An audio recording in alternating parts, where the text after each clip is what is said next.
Shridhara, police ಬಂದಿದ್ದಾರೆ, ಅದೇನು ಅಂತ ಹೋಗಿ ನೋಡು.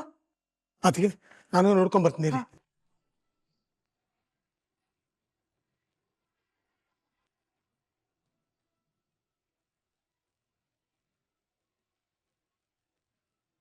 ಸರ್, ಇದೇನ್ ದಿಢೀರಂತ ಕಲ್ಯಾಣ ಮಂಟಪದಲ್ಲಿ ಏನಾಯ್ತು?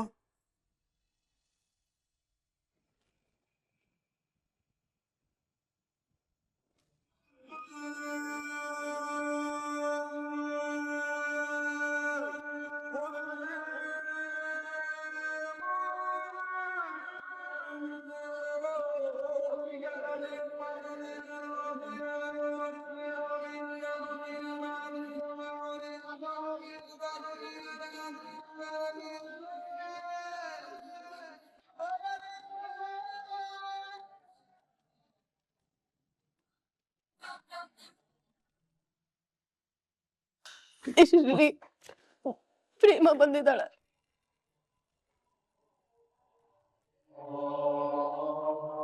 ಮಾದೇವ, ಪ್ರೇಮ ಬಂದಿದ್ದಾಳೆ,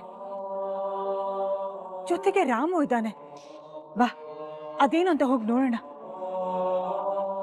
ಬಾ. ಯೋ ಕಿಟಿ, ಪ್ರೇಮ ಹೆಂಗೋ ಇಲ್ಲಿಗೆ ಬಂದ್ಲು? ಅದೇ ಅಕ್ಕ, ನಂಗೂ ಗೊತ್ತಾಗ್ತಿಲ್ಲ. ನಾವು ಅವಳನ್ನ ಕೂಡ ಹಾಕಿದ್ವಿ. ಏ ಕಿಟಿ, ಅವಳೇನಾದ್ರೂ ತಪ್ಪಿಸ್ಕೊಂಡ್ ಬಂದ್ಲಾ? ಅದೇ ನಂಗೂ ಗೊತ್ತಾಗ್ತಿಲ್ಲ ಅಕ್ಕ. ನನಗೂ ಫುಲ್ ಕನ್ಫ್ಯೂಸ್ ಆಗ್ತಾ ಇದೆ. ಸರಿ, ನಡಿ ನೋಡೋಣ.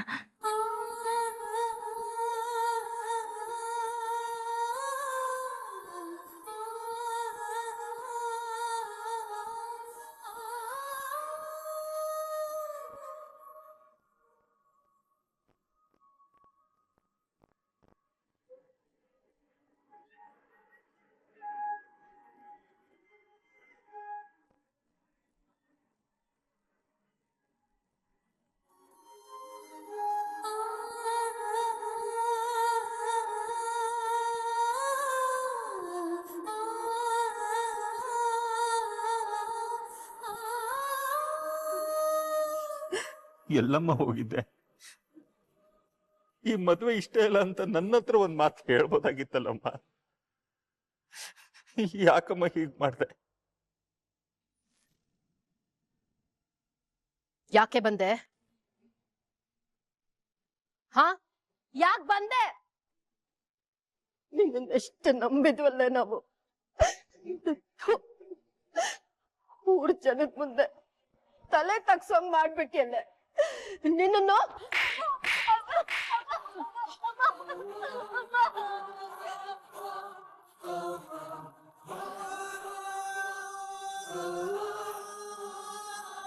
ನಿನ್ನನ್ ಕೇಳಿ ತಾನೇ ಈ ಮದ್ವೆನ ಏರ್ಪಾಡ್ ಮಾಡಿದ್ದು. ಕೊನೆ ಗಳಿಗೆಯಲ್ಲಿ ನಮ್ ತಲೆ ಮೇಲೆ ಕಲ್ಲು ಹಾಕ್ಬಿಟ್ಟಿಯಲ್ಲ. ಯಾಕೆ ಹೀಗ್ ಮಾಡ್ದೆ? ತಪ್ಪು ಮಾಡ್ಬಿಟ್ಟೆ ಮಗಳೇ, ದೊಡ್ಡ ತಪ್ಪು ಮಾಡ್ಬಿಟ್ಟೆ. ನಿನ್ ತಂಗಿ ಮಹಾದೇವನ್ ಮದ್ವೆ ಆಗೋದಕ್ಕೆ ಒಪ್ಕೊಳ್ದೆ ಇದ್ದಿದ್ರೆ ನೀ ನಮ್ಮನ್ನ ಜೀವನವಾಗಿ ಕೊಡ್ತಿರ್ಲಿಲ್ಲಮ್ಮ.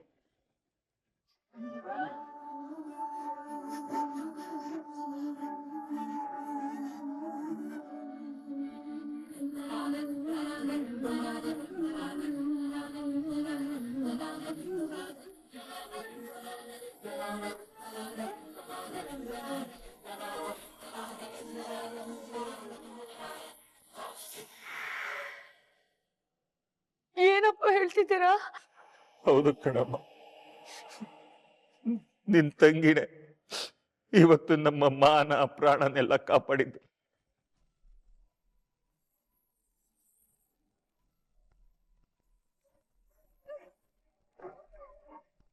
ಅಯ್ಯೋ ದೇವ್ರೆ, ಇದೇನಾಗೋಯ್ತು? ಮಹಾದೇವನ್ ಜೊತೆ ಕಾವ್ಯನ್ ಮದ್ವೆ ನಡೆದೋಯ್ತಾ? ಕಾವ್ಯ, ನನ್ನ ದಯವಿಟ್ಟು ಕ್ಷಮಿಸ್ಬಿಡ. ನಾನ್ ನನ್ ಪ್ರೀತಿ ಉಳಿಸ್ಕೊಳ್ಳೋದಕ್ ಹೋಗಿ ನಿನ್ ಭವಿಷ್ಯನೇ ಹಾಳು ಮಾಡ್ಬಿಟ್ಟೆ. ನನ್ನ ಕ್ಷಮಿಸ್ಬಿಡು ಕಾವ್ಯ, ನನ್ನ ಕ್ಷಮಿಸ್ಬಿಡು. ಇವಳತ್ರ ಏನ್ರಿ ಮಾತು? ನಿಮ್ ಮಾತುಗೂ ಬೆಲೆ ಕೊಡ್ತೆ, ನಮ್ ಬಗ್ಗೆನೂ ಚಿಂತೆ ಮಾಡ್ದೆ. ಮಂಟಪ ಬಿಟ್ಟು ಓಡೋದಳು ಇವಳು. ಇವತ್ತಿಂದ ಇವಳು ನಮ್ ಮಗಳೇ ಅಲ್ಲ, ಇವಾಗ ಇವ್ಳು ಸತ್ತೋಗ್ಲು. ಲೇ ಪ್ರೇಮ, ಓಡೋದೋಳು ಆ ಕಡೆನೆ ಹೋಗ್ಬೇಕು ತಾನೆ, ಮತ್ತ್ಯಾಕೆ ಬಂದೆ?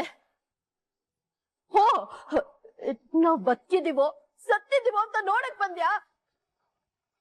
ದಯವಿಟ್ಟು ಇಲ್ಲಿಂದ ಹೊರಟೋಗು. ಮುಖ ನೋಡಕ್ಕೂ ನಂಗೆ ಅಸಹ್ಯ ಆಗ್ತದೆ.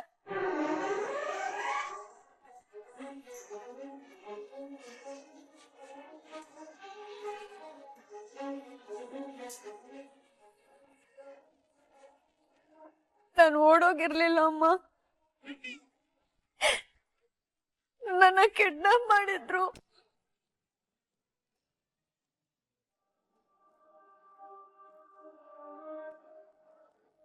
ಅಣ್ಣ, ನೀನ್ ಯಾಕೋ ಸೈಲೆಂಟ್ ನಿಂತಿದ್ಯಾ? ನೀನಾದ್ರೂ ಇವ್ರಿಗೆ ಹೇಳೋ, ನೀನಾದ್ರೂ ಹೇಳೋದನ್ನ ನಂಬೋ ಅಣ್ಣ.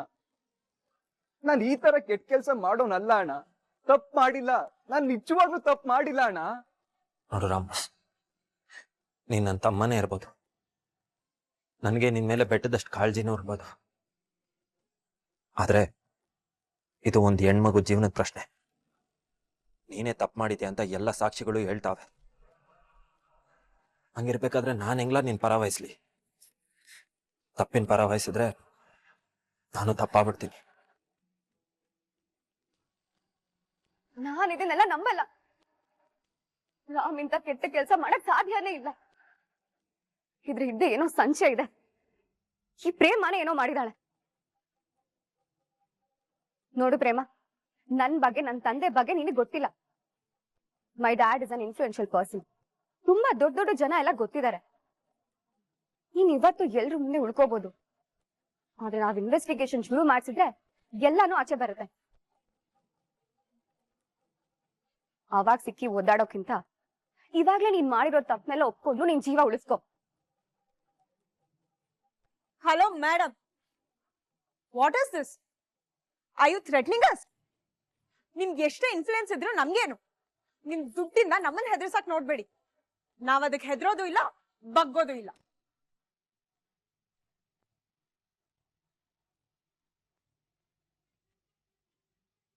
ನೋಡಮ್ಮ ಸ್ನೇಹ, ಇದು ನಮ್ಮ ಮನೆ ವಿಷಯ, ಇದರಲ್ಲಿ ನೀನ್ ಮೂಗ್ ತುರ್ಸಕ್ ಬರಬೇಡ. ಅತ್ತಿಗೆ, ಈ ಸಮಯದಲ್ಲಿ ಅಣ್ಣ ಇದ್ದಿದ್ರೆ ಏನ್ ನಿರ್ಧಾರ ತಗೋತಿದ್ರು ಅದೇ ನಿರ್ಧಾರನ ನೀವು ತಗೋತೀರ ಅನ್ನೋ ನಂಬಿಕೆ ನನಗಿದೆ. ನೀವೇನ್ ನಿರ್ಧಾರ ತಗೋತಿರೋ ಅದನ್ನ ನಡೆಸ್ಕೊಡೋ ಜವಾಬ್ದಾರಿ ನಂದು.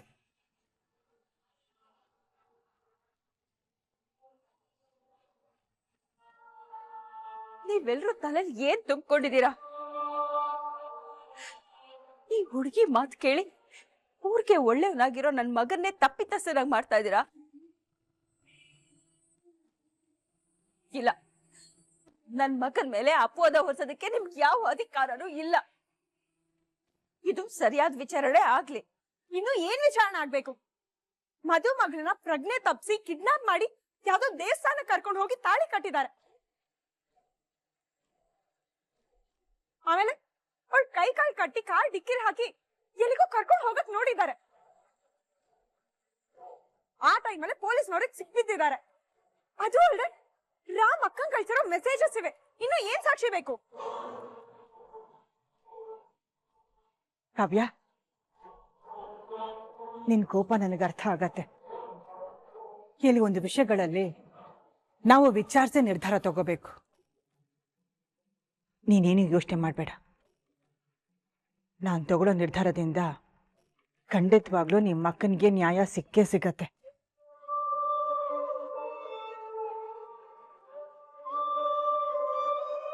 ಅಕ್ಕ, ನನ್ ಮಗ ತಪ್ಪು ಮಾಡಿದ್ರೆ ಏನ್ ಬೇಕಾದ್ರೂ ಶಿಕ್ಷೆ ಕೊಡಿ. ಆದ್ರೆ ಅವ್ನ್ ಮಾಡದೇ ಇರೋ ತಪ್ಪಿಗೆ ಈ ಪ್ರೇಮನ ಮದ್ವೆ ಮಾಡಿಸಿ ನನ್ ಮಗನ್ ಜೀವನನ ನರ್ಕ ಮಾಡ್ಬೇಡಿ. ಆಂಟಿ, ಇವ್ರೇನ್ ಕೋಟ? ನಾವ್ಯಾಕೆ ಇವ್ರ ನಿರ್ಧಾರ ಕಾಯ್ಬೇಕು? ರಾಮ್, ಬಾ ರಾಮ್, ನಾವ್ ಡ್ಯಾಡಿ ಹತ್ರ ಹೋಗೋಣ. ಅವ್ರ ಕಮಿಷನರ್ ಕಾಲ್ ಮಾಡಿ ಸರಿಯಾದ ವಿಚಾರಣೆ ಆಗೋ ಹಾಗೆ ನೋಡ್ಕೋತಾರೆ. ನೀವು ಕಮಿಷನರ್ ಅಲ್ಲ, ಅವ್ರಿಗಿಂತ ಮೇಲಧಿಕಾರಿ ಹತ್ರ ಹೋದ್ರೂ ಏನೂ ಪ್ರಯೋಜನ ಇಲ್ಲ. ಯಾಕಂದ್ರೆ ರಾಮೇ ಪ್ರೇಮನ ಕಿಡ್ನಾಪ್ ಮಾಡಿ ಬಲವಂತವಾಗಿ ತಾಳಿ ಕಟ್ಟಿದ್ದಾನೆ ಅನ್ನೋದಕ್ಕೆ ನಮ್ಮ ಹತ್ರ ಎವಿಡೆನ್ಸ್ ಇದೆ. ನೀವ್ ಎಲ್ಲೇ ಹೋದ್ರೂ ರಾಮ್ದೇ ತಪ್ಪು ಅಂತ ಪ್ರೂವ್ ಆಗುತ್ತೆ. ಅವ್ರಿಗೆ ಉಳಿದಿರೋದು ಎರಡೇ ದಾರಿ. ಒಂದು ಪ್ರೇಮನ ಮದುವೆಯಾಗಿ ಊರ್ ಜನಗಳ ಮುಂದೆ ಹೆಂಡತಿ ಅಂತ ಒಪ್ಕೋಬೇಕು, ಇಲ್ಲ ಕೇಸ್ ಹಾಕ್ಸ್ಕೊಂಡು ಜೈಲ್ಗೆ ಹೋಗ್ಬೇಕು.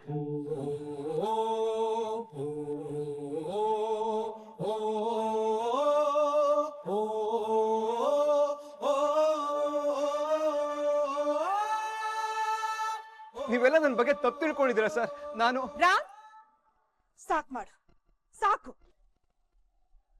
ನಿನ್ ಹತ್ರ ಎಲ್ಲದಕ್ಕೂ ಕಾರಣ ಇರತ್ತೆ ಅಂತ ನನಗ್ ಚೆನ್ನಾಗ್ ಗೊತ್ತು. ಇನ್ನೊಂದ್ಸಲ ನಿನ್ನ ಪ್ರೇಮ ಮೇಲೆ ಆಪಾದನೆ ಮಾಡಿದ್ರೆ ನಾನ್ ಮಾತ್ರ ಸುಮ್ನೆ ಇರಲ್ಲ. ಕಲ್ಯಾಣಿ, ಇಲ್ಲಿವರೆಗೂ ಪ್ರೇಮ ಮಾತ್ರ ರಾಮ್ ಬಗ್ಗೆ ಹೇಳ್ತಾ ಇದ್ಲ, ಆದ್ರೆ ಈಗ ಸಿಕ್ಕಿರೋ ಸಾಕ್ಷಿಗಳು ರಾಮ್ ತಪ್ಪುಗಳನ್ನು ಎತ್ತಿ ತೋರಿಸ್ತಾ ಇವೆ. ರಾಮ್ ನೋಡಿದ್ರೆ ಪ್ರೇಮನೇ ತಪ್ಪು ಅನ್ನೋ ತರ ಮಾತಾಡ್ತಿದ್ರೆ ನಾವೇನಮ್ಮ ಮಾಡೋದು? ಅದಕ್ಕೆ ರಾಮ್ ಪ್ರೇಮಗೆ ತಪ್ಪಾಗಿ ಮೆಸೇಜ್ ಮಾಡಿರೋದನ್ನ ನೀವೇ ನೋಡಿದ್ರಿ. ಇಷ್ಟೆಲ್ಲ ಆದ್ಮೇಲೂ ರಾಮ್ ಏನಾದ್ರೂ ಪ್ರೇಮನ ಹೆಂಡತಿಯಾಗಿ ಸ್ವೀಕರಿಸಿಲ್ಲ ಅಂತಂದ್ರೆ ಅವಳನ್ನ ಯಾರ್ ಮದ್ವೆ ಆಗ್ತಾರೆ? ಯಾರು ಅವಳನ್ನ ಒಪ್ಕೊತಾರೆ? ನಿಮ್ ಮಗ ರಾಮ್ ನಮ್ ತಲೆ ಎತ್ಕೊಂಡು ಓಡಾಡ್ತಿರೋ ಹಂಗ್ ಮಾಡ್ಬಿಟ್ಟ. ನಮ್ ಮಗಳ ಜೀವನ ಹಾಳು ಮಾಡ್ಬಿಟ್ಟ. ಶಾರದಾ, ಅಳ್ಬೇಡ. ನಿನ್ ಮಗಳು ಜೀವನ ಹಾಳಾಗೋದಕ್ ನಾನ್ ಬಿಟ್ಬಿಡ್ತೇನಾ? ಅಣ್ಣ, ನನ್ ಮಗನ್ ಮದ್ವೆ ಆಗ್ದೆ ನಾನು ಕುಸ್ತೋಗಿದೆ. ಆ ಹೊತ್ತಲ್ಲಿ ನೀವು ನಿಮ್ ಮಗ್ಳು ನಮ್ಮ ಮಗನ್ ಕೊಡ್ತೀನಿ ಅಂತ ನೀವು ಮಾತು ಕೊಟ್ರಿ. ಆಮೇಲೆ ಬಂಟಪತಿಯಿಂದ ಪ್ರೇಮ ಕಾಣ್ದೇ ಇದ್ದಾಗ ನಿಮ್ ಎರಡನೇ ಮಗಳನ್ನ ನಮ್ಮ ಮಹಾದೇವ್ರಿಗೆ ಕೊಟ್ಟು ಮದ್ವೆ ಮಾಡ್ಕೊಟ್ರಿ. ಇಷ್ಟೆಲ್ಲ ನೀವು ಮಾಡಿದ್ದು ನನ್ ಮರ್ಯಾದೆ ಕಾಪಾಡೋದಕ್ಕೋಸ್ಕರ, ಊರ್ ಜನಗಳ ಮುಂದೆ ನಾನು ತಲೆ ತೆಗ್ಸ್ಬಾರ್ದು ಅನ್ನೋ ಕಾರಣಕ್ಕೋಸ್ಕರ. ನೀವು ನನ್ ಮರ್ಯಾದೆಗೋಸ್ಕರ ಇಷ್ಟೆಲ್ಲ ಮಾಡಿದೀರ. ಈಗ ನಿಮ್ ಮರ್ಯಾದೆ ಹೋಗೋದಕ್ಕೆ ನಾನ್ ಬಿಟ್ಬಿಡ್ತೀನಣ್ಣ?